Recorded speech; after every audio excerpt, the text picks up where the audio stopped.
Hello, everybody. Welcome to Wall Street Hackers from the Pod TV network. We're one of the top rated shows on the network and one of the top investment shows that you'll see. And with that, of course, we do have a investment guru who's going to be leading the discussion. He's a graduate of UCLA, which is now part of the Big Ten, as we well know. Also, received a degree in economics, went to receive his law degree at the University of Miami School of Law, and his master's in business administration from NYU. With that, he spent over 17 years in Wall Street and hails from the New York City area. So with that, we're going to bring in the hacker himself to let us know what the investment world is today and where it's going. We'll bring in Mr. Peter Bennett. Peter Bennett, welcome to your show. Oh, thanks. Hi, Nick. Hi, audience. Welcome back. We took a few weeks off for the summer, but now most Thursdays and most Saturdays until around the Christmas season, we'll probably be on just about every week or every week. So you can catch us for investment advice and the most interesting news, I think. So we always start with the markets. And as we predicted, I could say so many times on the show, as I said, but yeah, I don't get everything right, but it's a high percentage. Anyway, as predicted, the markets, even though they're still delusional about inflation, are starting to get more and more concerned about inflation. Now, the reality may hit this fall. Sooner or later, it's going to hit. It might hit quickly in the fall, or it might hit over the next year. But either way, I don't like the way the market is positioned because it assumes inflation will get under control, soft landing, everything's going to be perfect. There's a lot of problems with that. But number one is energy. So we've been saying on the show for since June, at least, that a lot of the positive inflation numbers the market has seen were due to energy prices coming down, because energy prices came down every month until June. But that's a very temporary situation. And since then, since June alone, oil prices are up about 27%.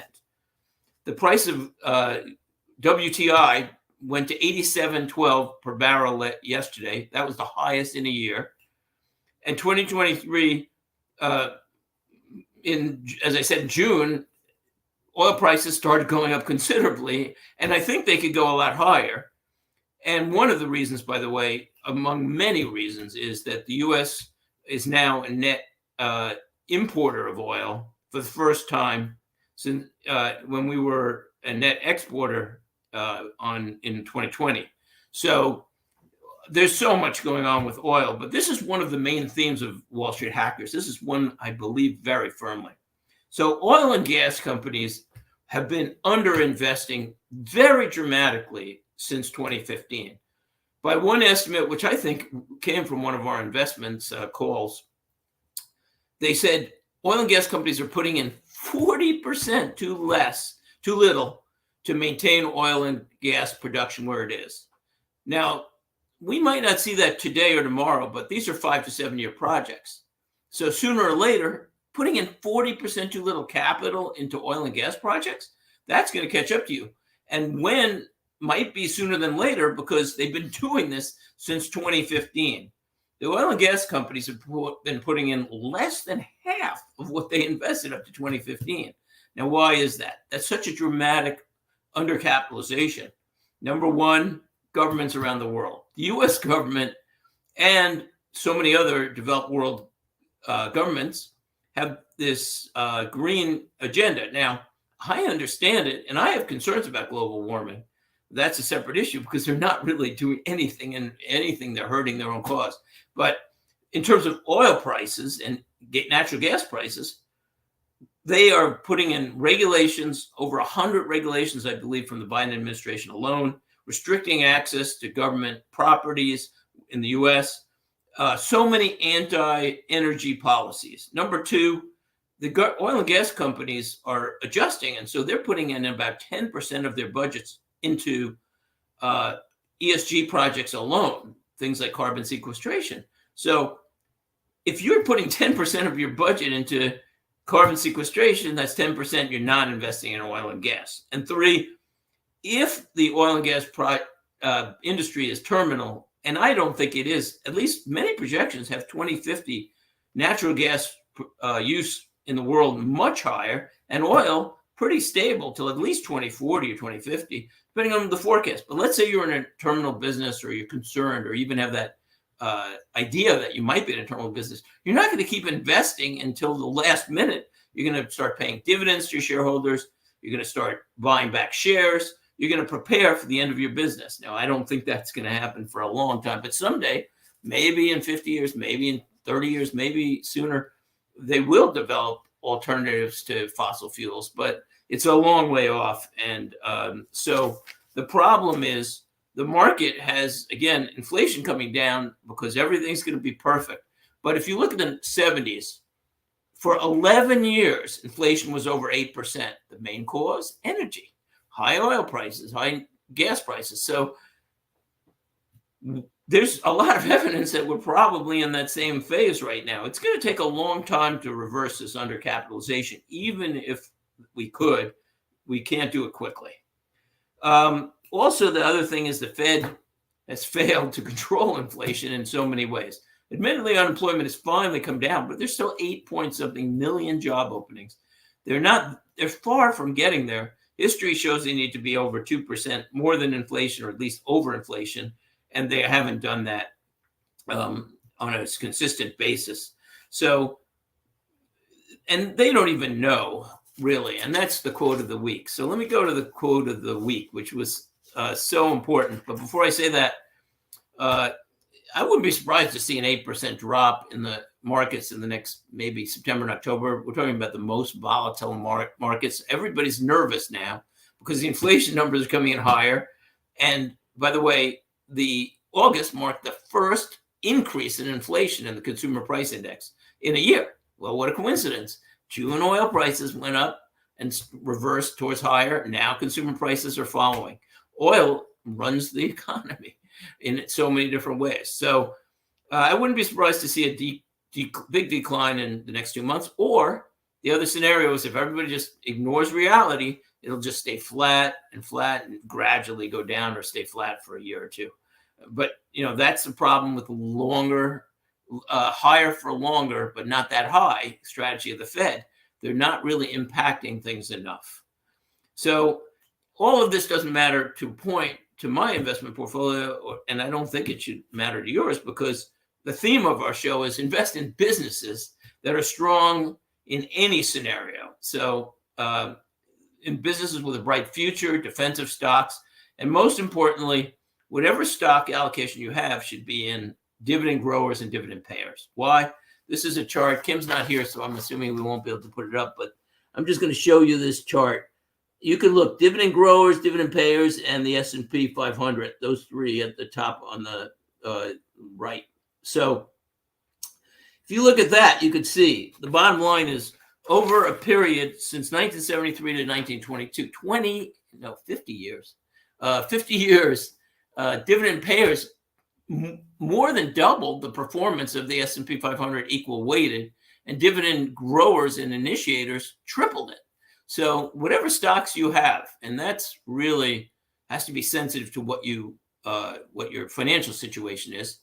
Whatever stocks you have probably should almost be in energy, and also in dividend payers and dividend growers. And especially I like personally dividend payers and growers who are also in energy. Quote of the week, and this just reaffirms the uncertainty that's out there. So this is from Barron's Daily 8/28. Quote, I'm quoting the article. Fed's Powell didn't give investors any answers. And they said, while hawkish in tone, it was a speech. This was the speech at, I believe, Jackson Hole. But I'm not sure where he gave it. Yeah, it was Jackson Hole. So while it's hawkish in its tone, it was a speech devoid of answers. Powell's vagueness and the Fed's data-dependent approach means investors will have to wait for the answers they crave about the future path of interest rates. Well, that brings up a lot of points. Number one, the Fed has no idea if they're higher for not that high, but for longer, high for longer, but not that high, strategy will work and provide a soft landing. And the Fed has been behind the curve in a year, so of course they should be uncertain. They've been wrong for a year and a half now. And finally, this approach of we'll do it with no pain. Well, I don't think it's going to work because it's the pain, the slowing of the economy, the dropping of the stock market potentially. There's even a theory that the stock market leaves the economy rather than the economy leaves the stock market. Nobody knows which one it is. But with no pain, no gain in terms of fighting inflation. And this could go on for a decade or 5 years or whatever, but the market has not priced that in at all. So we'll see, but it's a very volatile potential time. Okay, new topic, 5 most interesting stories of the week. This one's positive. U.S. scientists say it, but there's evidence to the effect that they've developed a new cancer-stopping pill that can annihilate tumors. A group of U.S. researchers say that they developed a new cancer-killing pill that could target and kill solid tumors while leaving healthy cells unharmed. And that's according to research findings published on August 1st in the Cell Chemical Biology Journal. The article is titled Small Molecular Targeting of Transcript Replication. The drug is called AOH 1996. They're still going to have to do tests on this. This is, as always with drugs, but I guess the 2 points there is, 1, this could be a real miracle drug, and 2, this is one reason why I'm a little cautious. I've been very cautious about the drug industry. 1, because of the government clamping down on Medicare deals with drug companies, and the other one is because if they really cure things, that's not going to be good for drug sales, but it'll be great for people, obviously. Number 2, to politics. So I was surprised, but supposedly support for Governor DeSantis, quote, collapsed. That's what an article said after the debate. A lot of people said he was one of the several winners, along with Vivek and Nikki Haley. But in a survey of 600 Republican primary voters, 59% said they would be Trump would be their first choice, and only 13% now support DeSantis. Time is running, and whether Trump will be the most electable candidate, I don't know, but it seems like most likely he will be the nominee. And I'm going to make a call now, but I'm not certain on this one, obviously. But I did, by the way, call Clinton as the president before anybody did years ago. But I think he very well may pick South Dakota Governor Kristi Noem as his running mate, his vice president running mate. We'll see. He might consider Tim Scott. He might consider Vivek Ramaswamy. But my bet is it's going to be Kristi Noem, very likely. Most interesting story number 3. More than 6 in 10 Americans say they are now living paycheck to paycheck. This is a big decline in terms of financial health because of the Federal Reserve's battle to tame inflation. A survey by the lending company found that 61% of adults barely making ends meet in July, an increase from 59% last year. And this just shows why the Fed needs to fight inflation. They can't walk away before they get the job done, because this is a tax on everybody and will crush the middle class and lower income people too. People on fixed incomes, everything. They're going to have to fight inflation. And that's the point. So people who complain, the Fed's going too fast, they haven't made enough progress, most likely, very likely, especially if oil prices start going back up. Most interesting story, number 4, India landed on the moon. I hadn't seen that. I was like, what? Yes, India sent an unmanned spacecraft to the moon. It was called Chandrayaan-3. And all systems were domestically manufactured. What's interesting, I guess, about this too is many forecasts have it that by 2050 or sooner, China will be the largest economy in the world. India is supposed to be, by many forecasts, the second largest, and the U.S. third. If the U.S. isn't smart, that will definitely happen, and it will take some real good strategy to avoid that. But that's pretty amazing that India landed on the moon. Finally, residents of New York City could see their electric bills double in just 2 years. And they actually will, pretty surely. There's two causes of that. One, New York City is raising taxes, which are going to be passed through to the consumers in New York City. But also, it has a lot to do with New York State's energy efficient goals and green goals. And so it's going to drive energy costs in New York through the roof.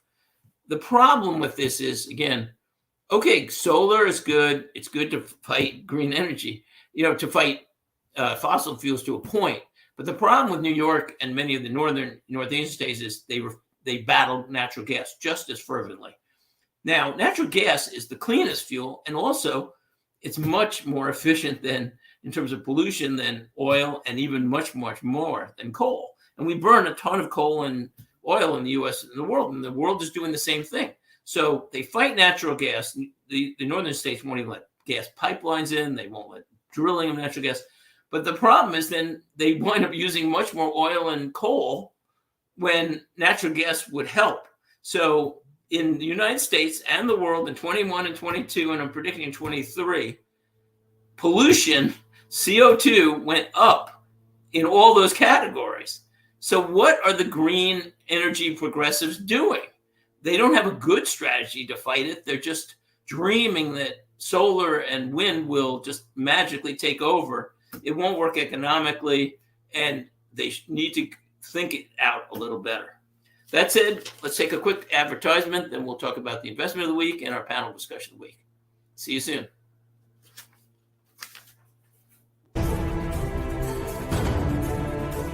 One of the things that business owners forget a lot is to prepare for their own retirement. Hi, my name's Nick Palavita, and today I'm with a very special guest, a certified financial planner, a chartered retirement plan specialist, and president of National Pension Partners, Max Couliet. Max, tell me what you do at National Pension Partners. Well, Nick, we help successful small businesses and professionals put together retirement plans that provide them the maximum retirement benefits and big tax deductions at the same time. Well, how do you do this? Well, we get on an internet conferencing system with the client. We review their goals, what they want to accomplish, and then put together strategies to help them in implementing a retirement plan that benefits them, not everybody else. Well, that sounds really good, but how much does this cost? Well, it's really not bad because the first consultation is free. That allows us to go through and discover whether this strategy works for that business and for you as the business owner, and helping you maximize your retirement. Well, Max, how do we get this free appointment? It's really pretty simple, Nick. You can either go to our website below or call us at 877-252-1692, and then we can set up a time with either myself, Nick, or one of our other retirement plan specialists, another CPA or advisor in the office, to go over this with you and make sure it fits for you. Hi, my name is Lewis Haupt. I work with National Pension Partners, and I work with businesses to allow them to put the maximum away that they can for themselves and to save taxes. Hi, I'm Brad Coyle, and I'm the brokerage manager at National Pension Partners. We're always analyzing plan fund choices in order to ensure the participant's success. If you want more information on how we can help you and your business put more money away in a retirement plan than you ever thought possible, contact us at the website below or call us at 877-252. And we're back. So what to do? Well, I really covered it this week earlier, but once again, be very defensive, especially now in the next 2 months, which are very volatile, and when the market may be realizing that inflation is not under control, and this is going to be a long process, or the Fed may even be raising rates. If I was the Fed, personally, I would have already raised a little more, and I would probably raise soon, but they probably won't because they're political, and they're just trying to play this no pain, no gain, rather no pain and a gain scenario. So also, I think you have to own energy. It's the one industry I think has a great opportunity for returns, especially pipelines. Although this week we're going to cover a non-pipeline investment. And as the chart shows, of course, own dividend payers and dividend growers with whatever stock allocation. So the dividend stock this week is actually another partnership, but it's a different kind of partnership. But first, the disclaimer. This show is always only for entertainment, of course. There's never a guarantee on any investment recommendation, and that's true of everybody. No matter anybody says this is guaranteed, that's bad news. If you're talking about a CD, okay, that's guaranteed, but only against nominal terms, but against inflation, you don't even know. But nobody can guarantee anything. So, and you really need to consult your financial advisor because everybody's situation is different. So, KRP, Kimberly Royalty Trust. I upped my allocation now to 3%. I really wrestled with this one. I almost went higher, but 3% seems right. It's a royalty trust that owns about 16 million acres of oil and gas land in 28 states. And I think that oil and gas is going to be, on land especially, is going to be very valuable because more and more companies are going to the oceans and the Gulf to get oil, and that's very expensive. So they own a lot of land, and they have, I think it's about a 10-year reserve of the oil. It has an interesting tax structure because it generates dividends. It's the only partnership I know that does this. It actually generates dividends rather than MLP distributions. But recently I looked at it, and 3/4 of its dividend was return of capital. So you're not, and there may be depreciation and depletion in there too, I'm not sure. But in any case, so you're getting a very high, or very high by most standards, yield, and is mostly tax-free. Also, you don't have to worry about, I believe, UBTI in a IRA with KRP. Unlike the other MLPs, if you generate too much UBTI, you can be taxed over $1,000 in income. So that's another advantage. So what do I really like about it? One, it has a 10% yield. That's not bad in these days. And it has price to cash flow of 9.7. So it's actually just covering its cash flow yield. But I think its cash flow is going to improve a lot because it recently made a very valuable acquisition. I wouldn't be surprised, depending on oil and gas prices, because it is very dependent on oil and gas, if its distribution went up to maybe 12 or 13% next year. But we'll see where oil and gas is. And that's the thing. This is, unlike the pipelines that are really long-term contracts that are demand-driven, and MPLX is one I love, and I'm going to probably cover that next week. But this one is subject to oil and gas prices. But you know what? It's a perfect hedge to me on a portfolio, because if oil and gas goes higher or even stays where it is, then it's going to hurt the many other stocks. So you know what? For 3% with 10% yield, I think it's a great portfolio balancer. And it probably has a bright future. And if I'm getting 10% in 10 years, I get all my money back. But again, this dividend could go up or down based on prices. On the other side, it's especially a big hedge if oil goes through the roof, because who knows? It seems odd to think of it, but maybe oil will go to 120, 150 a barrel, because at some point this supply-demand curve imbalance may really catch up. So again, be careful, in terms of, your allocations on everything. Pipelines are the best. I'm about 27% energy and mostly pipelines. So we'll cover MPLX next week. But KRP, I've done a lot of analysis, and I think it's worth a little investment in your portfolio. So panel discussion of the week. Question: what is the Biden administration take on immigration policy? And more interesting, and this is the focus, why are they taking their position? So quick background. Number one, White House Press Secretary Karine Jean-Pierre just said last week, Biden has, quote, done more to secure the border and deal with illegal immigration than anybody else. That's a quote. Number two, Homeland Security Alejandro Mayorkas said last year, and he's been maintaining this for years, that the Biden administration has operational control of the U.S. border. The Biden administration also now says it's making progress on the issue. So let's look at the actual facts. First of all, Customs and Borders Patrol says 177,000 arrests were made in August alone. Plus, there were 50,000 encounters at the ports of entry. So there were 230,000 encounters with people migrating over the border in just August alone. Now, what that doesn't count is getaways. So that's the ones they're counting. But apparently, some studies say at least 1.5 million illegal immigrants have identified as gotaways and have crossed the borders under the Biden administration. a record number of illegal families crossed the border in August, 91,000 out of that group of 230,000. And what's worrisome is most of the others are single males.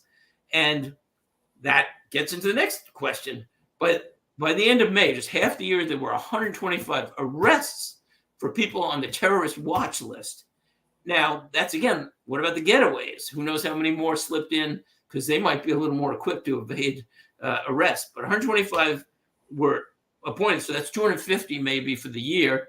And there's been a huge increase in Chinese migrants. I have nothing against Chinese migrants over any others, except for one thing. Maybe China's sending spies over too, because there's no security protections at all.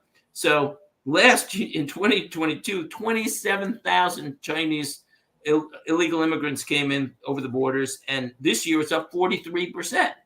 So it doesn't take that many terrorists to cause some damage, as we saw in 9/11 and bombers and whatever. That could be very dangerous to our society, and this is out of control in my opinion.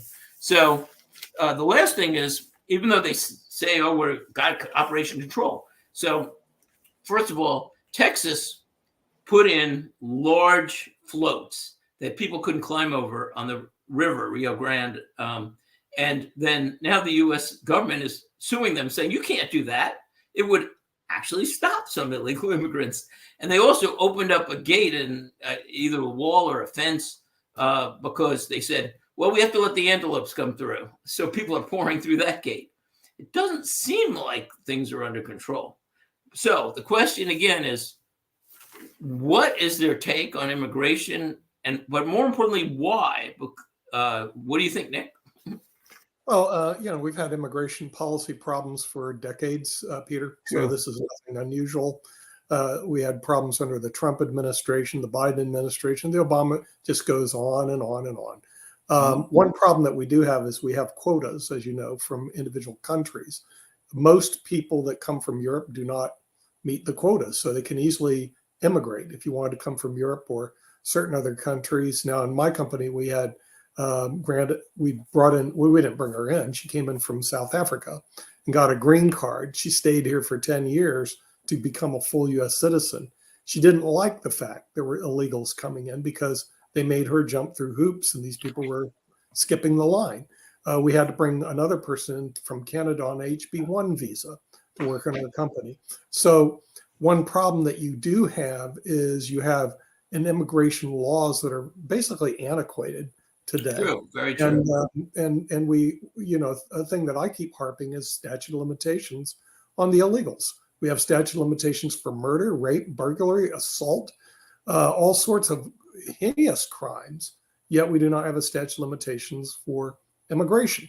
So we don't even follow them. Generally, they just catch and release, and people they lose track of people, or they set court dates years in advance. Yeah. But you've been here for 5-10 years, and you've never committed a crime. You work. Why shouldn't they be granted immigration? I see. You're saying just let everybody in. But no, the people that I guess my answer. Make them legal through the statute of limitations. Right, well, my answer is this: that would several answers. One, first of all, I want to say you're right. This has been an unresolved situation for a decade. But the difference is not with millions and millions, maybe 5 million, 3 million, 4 million entering, and with 20 million illegal aliens in the United States now, arguably, it was a problem, and they needed to fix it. And you're right about the H-1 visas, but the reason they don't do the statute of limitations is that would just encourage more people to come in. What they need to do, what they need to do is create a system of legal immigration that doesn't encourage people to come in. And unfortunately, we're starting to run out of time. So let me just throw out a few points. First of all, I think politically, this is a real big mistake. First of all, a survey of registered voters recently said that 51% of registered voters think the border has gotten worse in 2 years. I don't know why it's only 51%. Amazingly, 38% didn't know whether it got worse or better.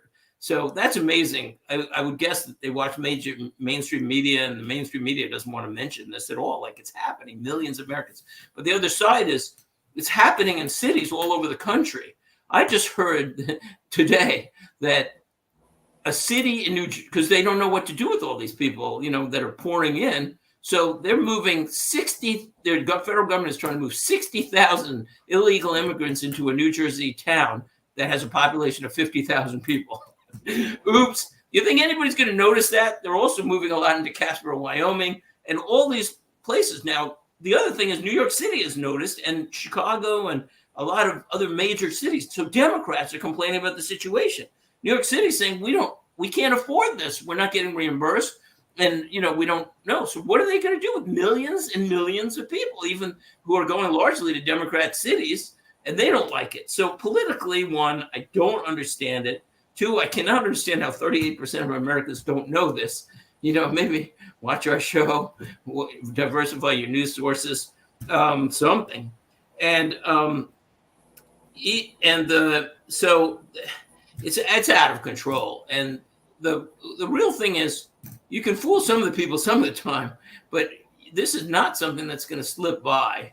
And it is affecting the economy too, by the way, because the people are coming in, at least in the short run. A lot of them may be very hard workers and may help the economy in 5, 10, 15 years. But right now, it's also hurting inflation. They're eating food, using energy, and a lot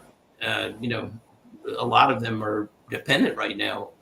So it seems to be a very bad political strategy to me, and it doesn't make sense at all. What do you think, Nick? I think there should be hearings every day on immigration right now in Congress, and there isn't any. The other thing is there may be technological solutions such as the cell phone. All the immigrants must have a cell phone. And cell phones, you can track people, where they're going, what they're doing, what they're working. It's a trackable cell phone.